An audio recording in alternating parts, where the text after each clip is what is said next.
comfortable. So what we're going to look at is it's just matrix multiplication. So we're going to look at it from the perspective it's just some arbitrary operation that we're going to use. If you guys like, we can look at later in the lesson. There's a really good video on YouTube from 1Blue3Brand or something where he actually shows where it's used, but again, it's still a little bit abstract even after looking at it. I tend to just memorize how to do it, and then when I don't have to memorize it anymore, I just rely on the calculator. But for you guys, you have to know how to do it for a test. So it's not too bad, I guess. But the idea is that when we're multiplying matrices together, they are, the result is dependent on the sizes of the matrices or matrices that you're multiplying. So the order of this matrix over here, can anyone tell me what it is? How many rows are there? 2 by 3. It's a 2 by 3 matrix. What about this one? 1 by 3 by 1. 3 by 1. Okay. The first thing you need to determine when you're trying to multiply two matrices are, can you actually do it? And sometimes the answer is no, it's not possible to multiply them, where other times it is.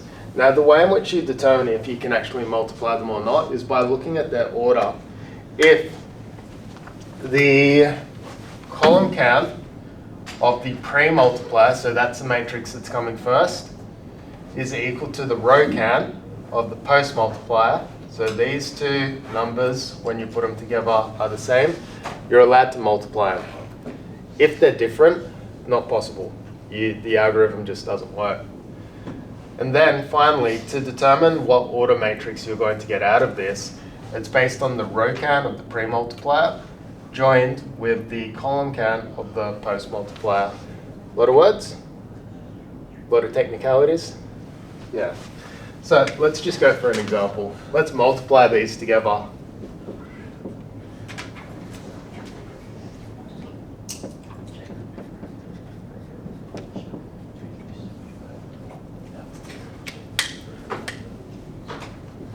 Let's go for the multiplication of B times A. Now, if we were going to multiply B times A, can we actually do it?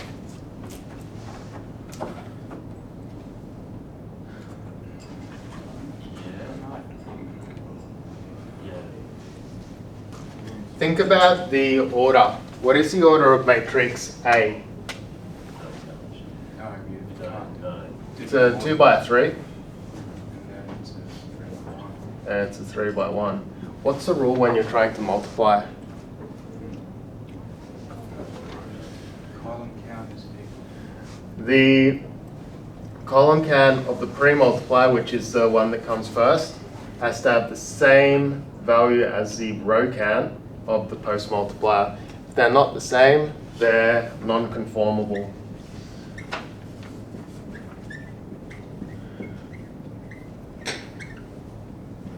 And if they're non-conformable, that's where you stop. Cool? All right, B. Let's multiply these guys. A multiplied by B. First test is, are they conformable matrices? 2 by 3 by a 3 by 1. They're conformable. So we can do it. Next question is, what order are we going to expect if we multiply these together?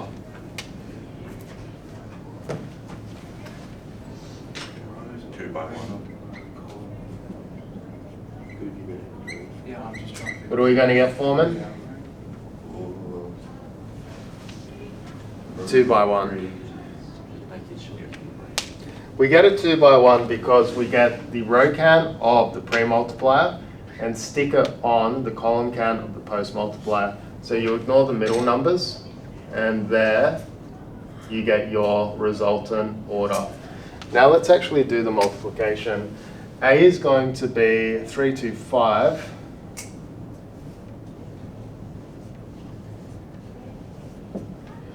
247. And it's going to be multiplied by 423.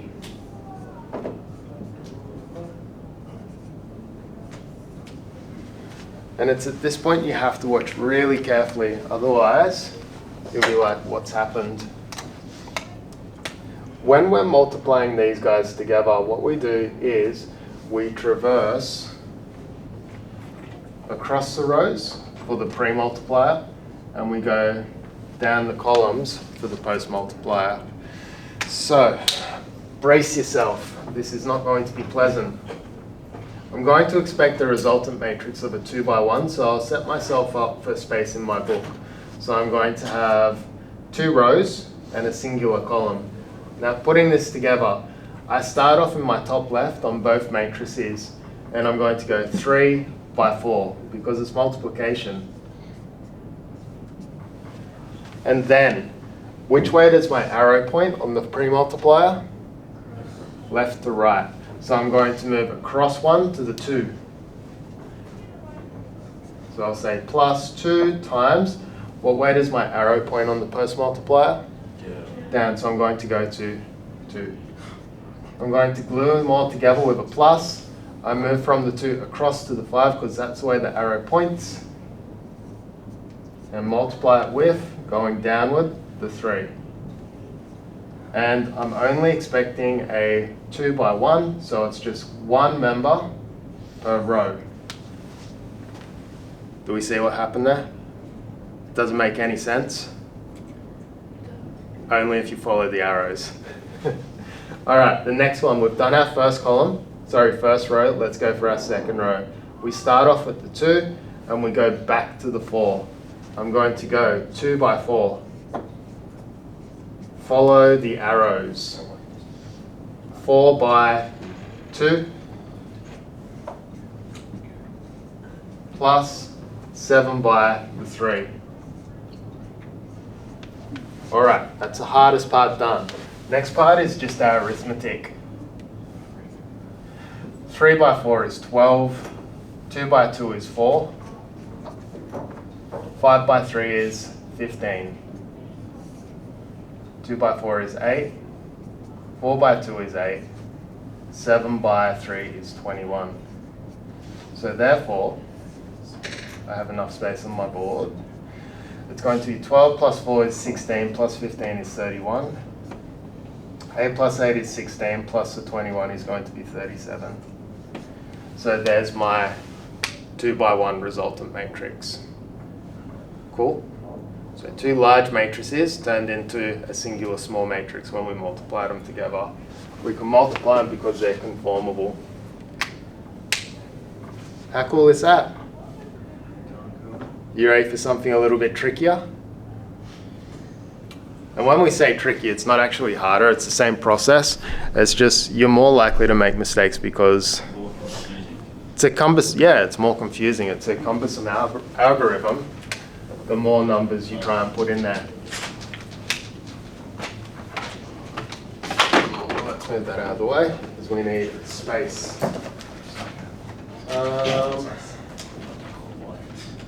There's one that makes me nervous that I just give you guys for homework.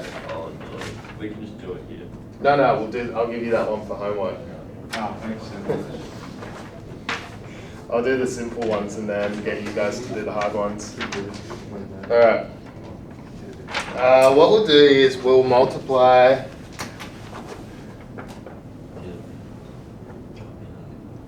1, 3 minus 2, 4, 2 minus 1 by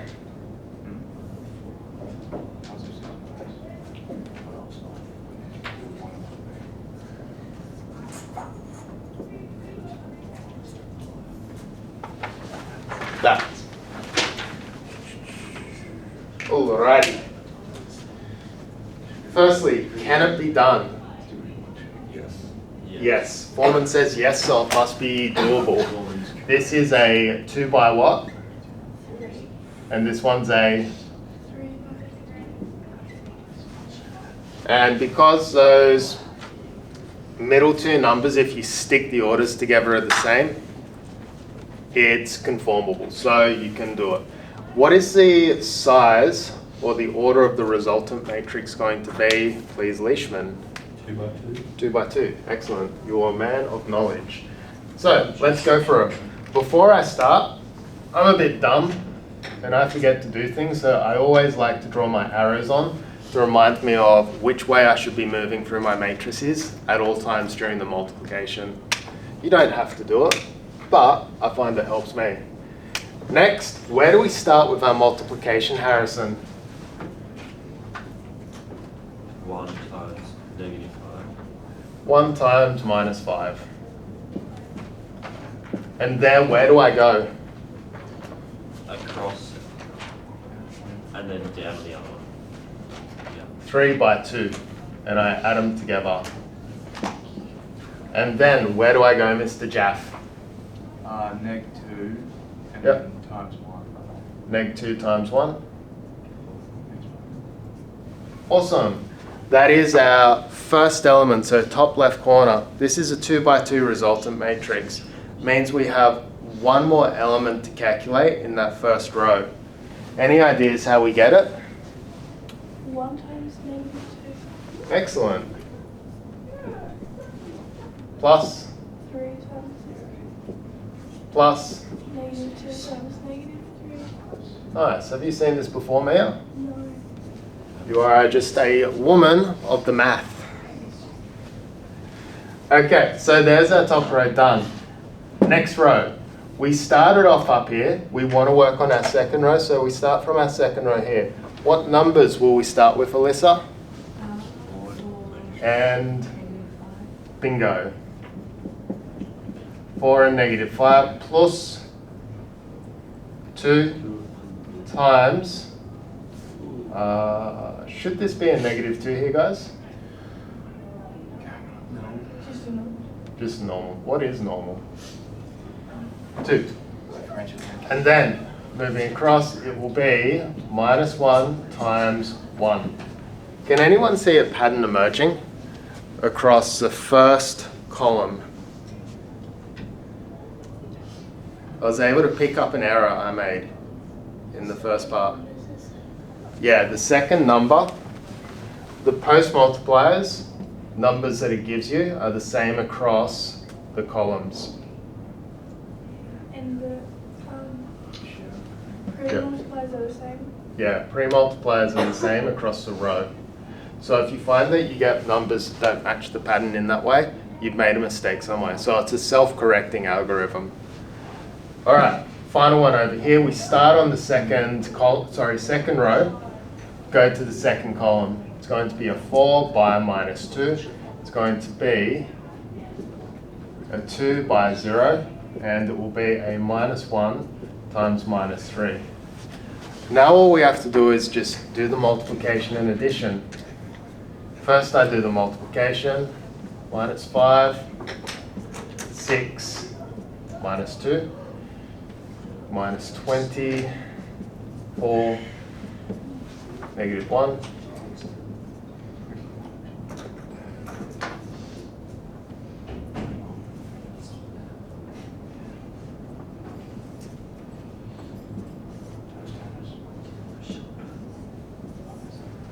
All right, now if you're going to play tennis and you have to quickly add all of these up, go for a Harrison. Minus 6 plus 6 minus 2 is? Negative 1. Almost too slow. The ball almost went past you before you swung. Negative 4. Oh, positive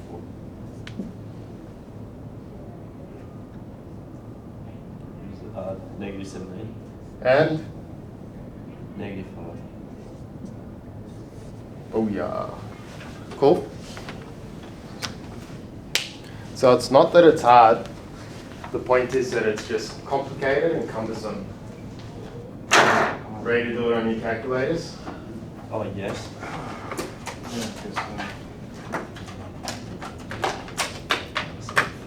You done that? Probably, yeah. When was it? Sunday? Good.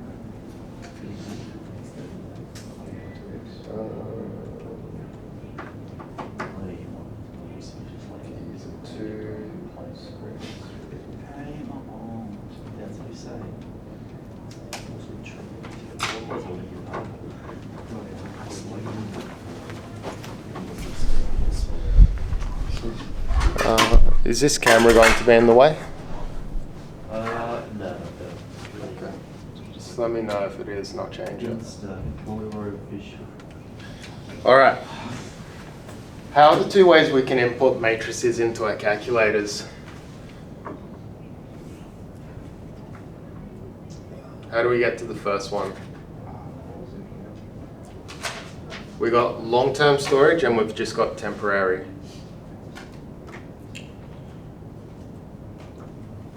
Long-term storage is on the top menu.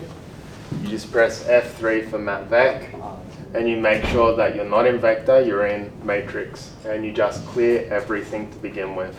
So this is going to be a, we'll do the last vector first. We'll go 2 by 3. And then we can just input it there. 1, 3, minus 2, 4, 2, minus 1. And then when you're done putting in your matrix, you just click exit. B, that's a 3 by 2.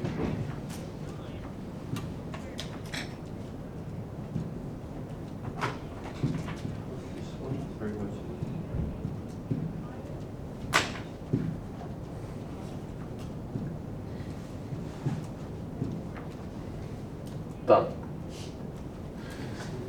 Okay, so there's it in our memory. Next thing, if it's in our long-term memory, we want to be able to do operations on it. We have to go, I believe it's option F2 for MatVec, mat, and then you just put your matrices in. So it's matrix A times matrix B, and voila. Harrison added up correctly. The other way you can do this is you can go F4 for mat, go straight to vec, and you can put your matrices in this way. So we could start off with a 2 by 3. So I just go 2 by 3, temporarily put in the values. So 1, 3, minus 2.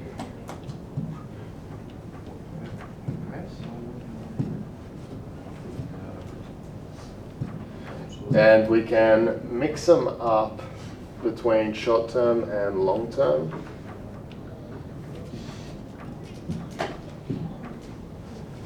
So you can mix your matrices as well. So if you've got a matrix that you use multiple times, you put it into long-term memory. If you have a matrix that you only use once, then sometimes it's easier just to key it in like that. The brackets. Manual? Okay, so to get the manual one, we want to go top menu. So you just press exit a bunch of times. F4 for math, then F1. And then you do an M by N matrix. Yep. Are we all there, guys?